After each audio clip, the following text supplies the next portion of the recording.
بسم الله الرحمن الرحيم. هنشتغل statics unit 4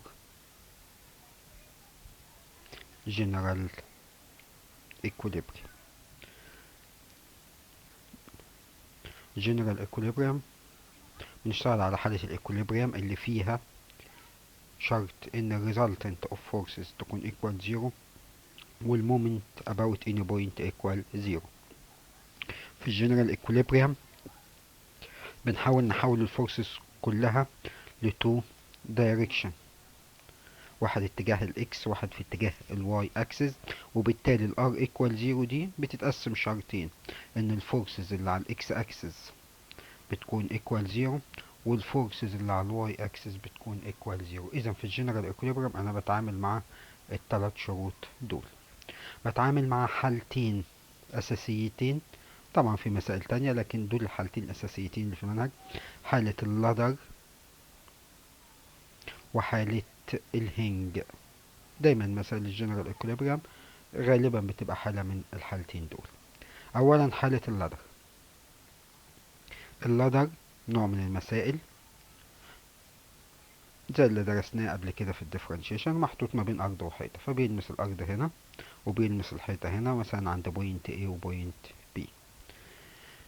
في رياكشن نورمال رياكشن R عند ال A، وفي نورمال رياكشن R عند ال B، دي ثوابت كده كده موجودة. وفي ويت لو هو يونيفورم بيبقى في النص، في النص يعني انت ممكن تسمي دي ال و ال او هاف ال وهاف ال. اللي بيحصل حاجة من الاتنين، ان لو الجزء بتاع الايه ده سموث عمره ما يحصل حالة ايكوليبريم، وبالتالي لازم عشان يكون في ايكوليبريم لازم فورس تشد لجوه في الاتجاه ده عشان تعمل ايكوليبريم، حتى وان كان ده رف او سموث لازم فورس تشد كده. طب واذا كان البلين اللي هو الهوريزونتال بلين بتاع الايه رف، فمكان الفورس دي ممكن تيجي مكانها الميو ار اي، اذا الفورس ممكن ما تبقاش موجوده، وفي حالات تانية ساعات الفورس بتبقى موجوده والميو ار اي بتكون موجوده. البادي لما بيبتدي يتحرك بيتحرك لو هو سلايد داون، لو هو يتحرك لبره هنا فالميو ار بتبقى لجوه عكس اتجاه الحركه، ولو في هنا رف كمان، لو في رف عند البي كمان فهو الجزء ده بينزل لتحت فبيبقى فيه ميو ار بي لفوق. احيانا بيبقوا الاتنين رف، احيانا بيبقى واحد رف واحد سموث. طب الميو مختلفة، المفروض ان الميو مختلفة الا لو هو قال غير كده، ميو هنا ممكن تبقى ايكوال لو هو قال، لكن الطبيعي ان هي تبقى الميو مختلفة. بشتغل على الثلاث قوانين بتاعت ال f of x equal 0 وال f of y equal 0 والمومنت about any point equal 0. دول الثلاث مسائل او الثلاث اشكال اللي احنا بنشتغل عليهم. ناخد مثال كده على الكلام دوت. في الورق اللي معانا في شيت 11 بيقول يونيفورم رود in a vertical plane rests on a smooth vertical wall with its upper end and horizontal plane with its lower end. The coefficient of friction between the horizontal plane and the rod equal 1 to 4. إذن هي مسألة لادر، وليكن لادر هو اللي بالأحمر دوت، لمس هنا ولمس هنا، يونيفورم يعني الويت في النص بالشكل ده، مداش لينس فانا بفرض ال و ال. لمس هنا عند سموث مفيش مشكلة يطلع ار بي بس. لمس هنا عند رف بلين يبقى في ار اي وفي ميو ار اي حسب اتجاه الحركة. الكوفيشن اوف فريكشن قال لي ان الميو equal 1 over 4. find the tangent، عايز التانجنت of angle of inclination to the horizontal when the rod about to slide عشان يتحرك لبره. اذا الميو ار هتبقى لجوه، الميو ار ايه. دي الفورسز اللي موجودة عندي. طيب كده هبتدي اشتغل الشغل العادي بتاعي، ان انا عندي الفورسز about الاكس equal 0، فبساوي اللي ماشي يمين باللي ماشي شمال، يعني هساوي الار بي equal ميو ار اي، والميو هنا 1 over 4 فتبقى 1 over 4 ار اي، والار اي نفسها اف واي equal 0 الشرط التاني، يبقى ال RA بقت equal الويت اللي هو ال W، وإذا عوضت هنا طبعا فتبقى ال RB كده بقت equal كوارتر الويت. هنجيب بعد كده المومنت about any point equal 0. أنا متعود دايما أخدها عند البوينت A هنا. هلغي RA وهلغي ميو RA، هيصبح معايا الويت بيلف بوزيتيف في ال كوزين سيتا، لان المفروض هي دي المسافة اللي انا بتكلم عليها. الفورس عندي موجودة هنا، وده اللينس اوف بيربنديكولار، اذا المسافة هي المسافة دي. باخد الهايبوتينيوس كوزين الانجل فتبقى ال كوزين سيتا. معايا ار بي بتلف نيجاتيف، باخد الهايبوتينيوس بتاعها اي هوريزونتال، ادي الهايبوتينيوس بتاعها 2 ال، هتبقى ساين سيتا 2 ال ساين سيتا. المسافة بتاعتها المفروض هو اللينس دوت، اللينس ده كده هو المسافة المفروض ايه بتاعتها. الكلام ده equal 0. طبعا هقدر اشيل ال مع ال، ولو قسمت على كوزين هتبقى W minus RB في 2 في ساين سيتا على كوزين سيتا هتبقى تان سيتا equal 0. RB نفسها بكوارتر W، يبقى W minus 2 في كوارتر W تان سيتا equal 0.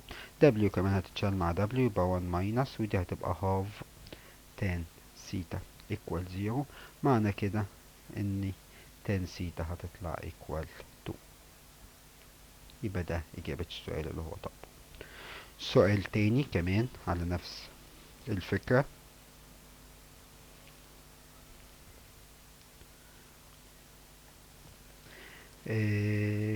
سؤال مثلا نمبر 3 في نفس الصفحة.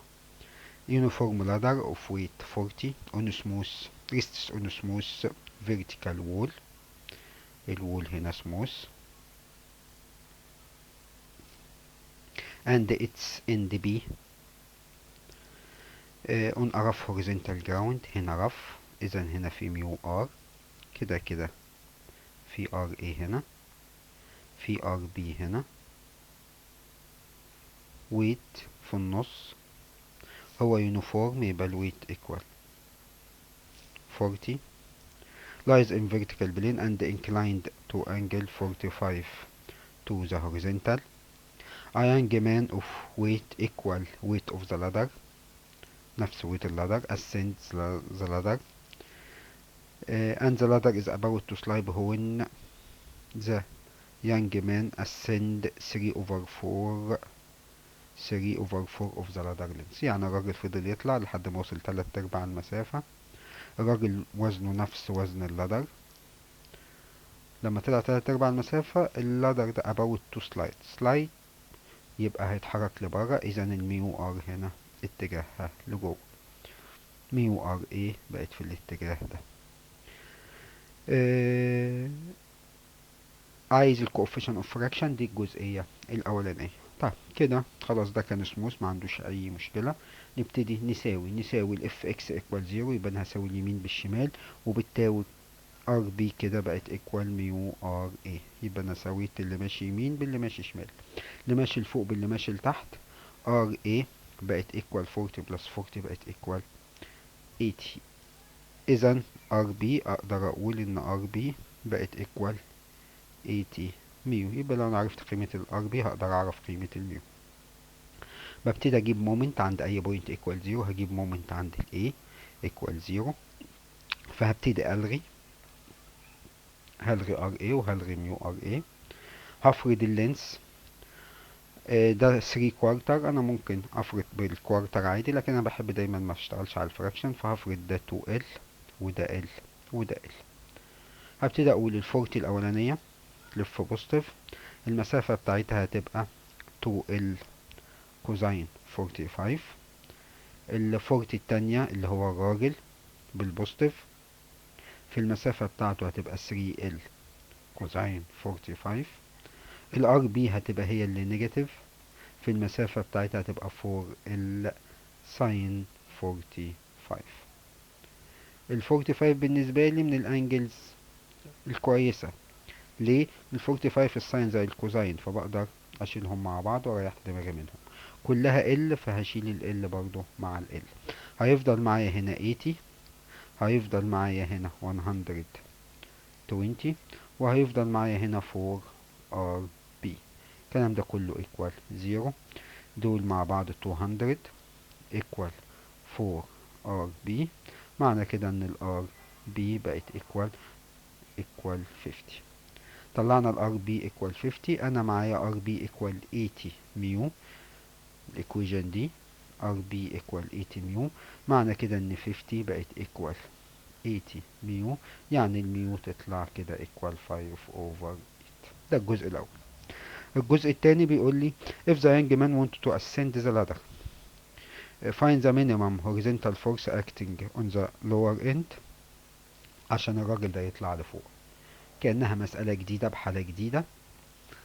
همسح انا خلاص، احنا عرفنا الميو ب 5 over 8. همسح الحاجات دي وهزود بقى الجزء اللي هو طالبه مني. هو عايز الراجل ما يبقاش مكانه هنا. هنمسح الراجل كده. هو عايز الراجل يوصل، يطلع اللدر للآخر. يعني الراجل عايزه يوصل للمكان ده. المفروض انها رسمة جديدة طبعا. وعايز يزود horizontal force عشان تحمي البادي. least horizontal force يعني عايز هنا force تزيد. كلمة least أو minimum يعني الميو ار في نفس الاتجاه بتاعها. يعني الميو ار مش هتتغير. هو عايز least يعني برضو لو حصل حركة الحركة تبقى لبره. كده أنا معايا الميو خلاص. فهبتدي أشتغل على إن أنا معايا الميو ب 5 over 8، وابتدي أشتغل على الشكل الجديد ده. نمسح كل دوت، مش عايزينه. والميو equal 5 over 8. يبقى أنا معايا الميو equal 5 over 8. نبتدي نشتغل نفس الشغل تقريبا مع الحاجات اللي زادت. هنساوي اليمين بالشمال واللي فوق اللي تحت. اليمين بالشمال بقت اف بلس الميو ار، والميو ب 5 over 8 في ار اي equal ار بي. ار اي نفسها اللي فوق equal اللي تحت بقت equal 80. يبقى بقت الاف بلس 5 over 8 في 80 equal ار بي. يعني اف بلس 50 equal ار بي. يبقى انا لو عرفت قيمة الار بي هعرف قيمة الاف. هجيب مومنت برضو عند الاي نفس الطريقة اللي فاتت. فهبتدي الغي فورسز. هلغي ار اي وهلغي الميو وهلغي الاف. بقى معايا 40 في 2 ال كوزين 45. معايا 40 كمان في 4 ال كوزين 45. معايا الار بي بالنيجاتيف في 4 ال ساين 45. زي ما اتفقنا الساين 45 والكوزين 45 هتتشال، والال هتتشال. هيفضل هنا 80. هيفضل هنا 160 اللي هي 4 تايم 40. وهيفضل هنا 4 ار بي. كل الكلام ده equal 0. الاتنين دول 240 equal 4 ار بي. يعني ار بي هتكون equal 60. ار بي equal 60. وبالتالي قيمة الاف كده من الايكويجن دي لما ار بي تكون equal 60 يعني الاف المفروض تطلع كده equal 10. دي الحالة الأولانية اللي احنا بنتكلم فيها على مسائل اللي هي مسائل اللدغ. الجزء التاني في المسائل اللي ممكن يقابلنا هو مسائل الهنج. هنج ده زي مفصلة كده في حيطة، بعلق أنا فيها الرد وليكن هو الجزء ده. ممكن الرد يبقى هوريزونتال بالشكل ده، وممكن يبقى مايل. هو اللي هيقول في المسألة. يعني أنا مش دايما هيبقى وضعية الرد في الإيه، في الاتجاه ده، لكن فلنفرض إن هو هوريزونتال. أدي اي بي رد بيكون ليه ويت، وليكن الويت بتاعته من النص دبليو. تحت تأثير الويت المفروض ده يقع. طب عشان ما يقعش فهبتدي اربطه بخيط. الخيط ده ممكن يبقى من الطرف دي وممكن يبقى من اي نقطة جوه. فبيبقى معايا هنا تنشن. بيبقى معايا هنا رياكشن عند الايه للهنج مش معروف اتجاهه، فبضطر احوله لتو كومبوننت. واحدة اسمها ار اكس وواحدة اسمها ار واي، بحيث بعد ما احل واعرف الار اكس والار واي، الار اللي هو الريزلتنت اوف رياكشن هنا عبارة عن ار اكس باور 2 وار واي باور 2، وعشان اجيب الدايركشن بتاعه تبقى تان سيتا او تان الفا ايكوال ار واي على ار اكس. في ناس بتسميها واي واكس، او في ناس بتسميها اكس 1 واكس 2. كل الكلام ده صح. ساعات يبقى فيه فورس زيادة موجودة او ويت زيادة موجود، مفيش مشكلة. كل الكلام ساعات يبقى انكلايند برضو، كل الكلام ده بيتغير حسب نوع المسألة او من مسألة للتانية الكلام ده بيتغير. مثال للكلام دوت عشان نبقى برضو عارفين، حالة من حالات الهنج. يمكن بس الشتات دي كلها مركزة على اللدر، هي بتاعت كتاب المدرسة، لكن خلينا ناخد مسألة على الهنج. لو ملقناش هنا ممكن ناخد من المذكرة. طب هي في مسألة واحدة بس هنا على الهنج، اللي هي مسألة نمبر 3 في بيج 12. بيقول عندي uniform rod of weight W attached one of its end by a hinge and the other end attached by a string joined to the point at the same horizontal plane passing through the hinge such that the measure of angle of inclination of each of the rod and the string to the horizontal is equal to theta. يعني الرود مايل على الهوريزونتال بانجل ثيتا والسترنج مايل على الهوريزونتال بانجل ثيتا. يعني لو انا اعتبرت ان دي الحيطة وقلت ان الرود بتاعي اهو، فالرود بالنسبة لي لما يتعلق في هنج، وليكن الهنج دوت عند بوينت A، هو هيطلع مايل الرود عامل كده، ادي اي بي، فليه ويت في النص، وهو هنا عامل مع الهوريزونتال انجل سيتا. طيب جينا عند الطرف بي ربطنا بخيط، الخيط ده راح كده بقى فيه تنشن، التنشن ده برضه مايل بانجل سيتا. في عند الهنج هنا المفروض رياكشن، طب الرياكشن المفروض ار اكس و ار واي، ادي ار اكس هتاخد الاتجاه ده وار واي هتاخد الاتجاه ده، يبقى ده الرياكشن اللي احنا هنشتغل عليه. بيقول في الاخر اثبت ان الرياكشن ايكوال دبليو على 4. اثبت ان الرياكشن هيطلع دبليو اوفر 4 روت كوتان سكوير سيتا بلس 9. طيب هي نفس فكرة الحل. هنا لازم اعمل ريزوليوشن للتنشن عند التي، فلازم اعمل ريزوليوشن، واحد في الاتجاه ده وواحد في الاتجاه ده. هنا تي كوزين سيتا وهنا تي ساين سيتا، يبقى في تي كوزين سيتا وتي ساين سيتا، يبقى انا لغيت كده التي دوت. هبتدي اشتغل بنفس الطريقة، اني بسوي الفورسز اللي على الاكس والفورسز اللي على الواي. الفورسز اللي على الاكس هتبقى الار اكس ايكوال تي كوزين سيتا، الفورسز اللي على الواي هتبقى ار واي بلس تي ساين سيتا ايكوال دبليو. دول التو ايكويشن. هاخد مومنت عند اي بوينت، وليكن بوينت A، مومنت عند بوينت A المفروض تبقى ايكوال 0، فبلغي ار اكس وبلغي ار واي. الدبليو كده هتلف بالنيجاتيف في، لو انا سميت ده ال وسميت ده ال، فهتبقى ال كوزين سيتا. ممكن اشتغل على كل تي لوحدها وممكن اشتغل على التي الاصلية، كل واحد حر على حسب ما يحب ايه ما يحب يشتغل. لو اشتغلنا على كل تي لوحدها يبقى دي تي كوزين هتبقى بالشكل دوت، تي كوزين سيتا هتبقى بالبوزيتيف. في اللينس والبربنديكولار بتاعها هتبقى الجزئية دي هتبقى 2L، خلي بالك دي سيتا فدي سيتا زيها، فتبقى 2L ساين سيتا. ادي كومبوننت. الكومبوننت التانية اللي هي تي ساين سيتا برضه هتبقى بالبوزيتيف، تي ساين سيتا. اللينس بتاعها تبقى الجزئية دي كلها، فهتطلع في 2L كوزين سيتا. كل الكلام ده ايكوال 0. هلاقي ان المسألة فيها كلها كوزين، يعني هقدر الغي الكوزين دي مع الكوزين دي مع الكوزين دي، واقدر الغي ال دي مع ال دي مع ال دي، فيفضل لي هنا نيجاتيف دبليو، يفضل لي هنا 2 ال 2 تي سوري ساين سيتا، ويفضل لي هنا برضو 2 تي ساين سيتا.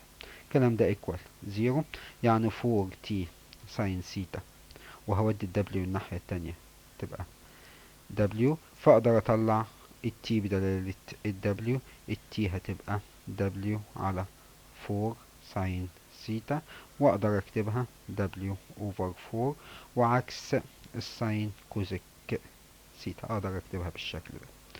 طيب اذا كنت انا كده عرفت قيمة الدبليو، فانا اقدر اجيب الار اكس واقدر اجيب الار واي.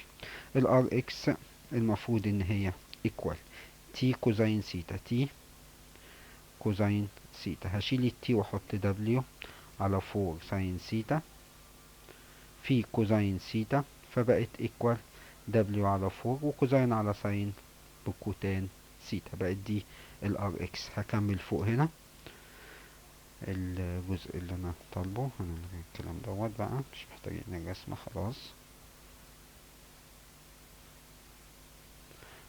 عشان نبقى شايفين الايكويجن. هجيب الار واي. الار واي كانت بلس تي ساين سيتا ايكوال دبليو. هعوض عن التي بالرقم اللي طلعته اللي هو دبليو على 4 ساين سيتا في ساين سيتا ايكوال دبليو. طبعا الساين هتتشال مع الساين، تبقى ار واي بلس دبليو على 4 ايكوال دبليو، يعني الار واي بقت ايكوال 3 على 4 دبليو دي لما تروح الناحية التانية.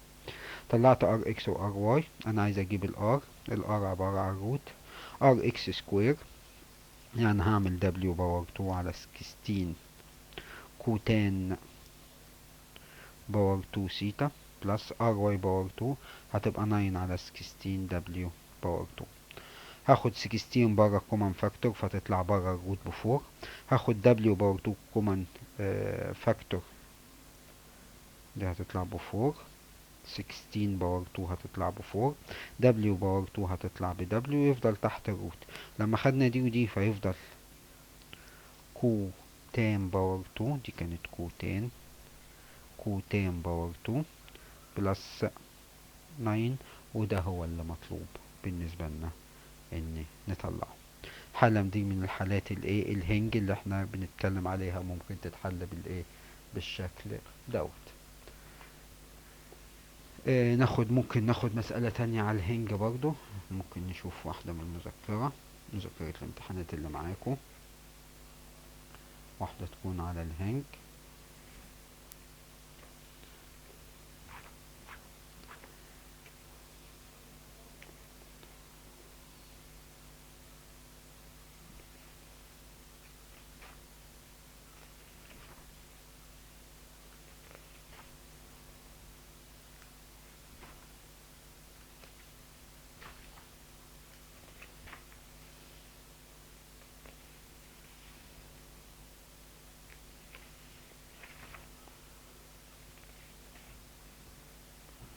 شوف مسألة على الهنج كده عشان نحلها، عشان يبقى خلصنا حتة الهنج دي.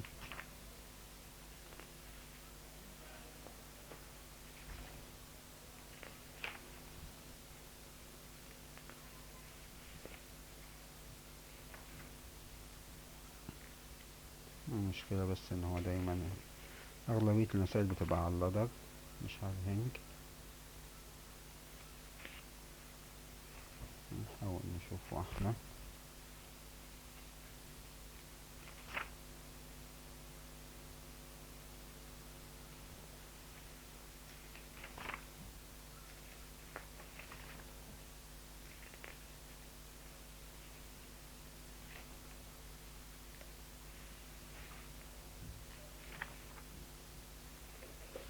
طب ناخد واحدة ممكن من الامتحانات بقى، أنا مش لاقي واحدة هنا.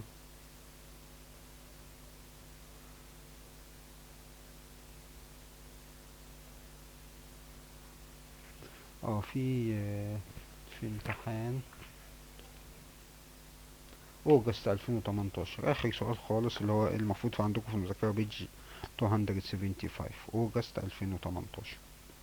يونيفورم رود اي بي اوف سكيلة الهنج بتقول في بيج 275 اي بي رود متعلق في هنج، ده في اوجست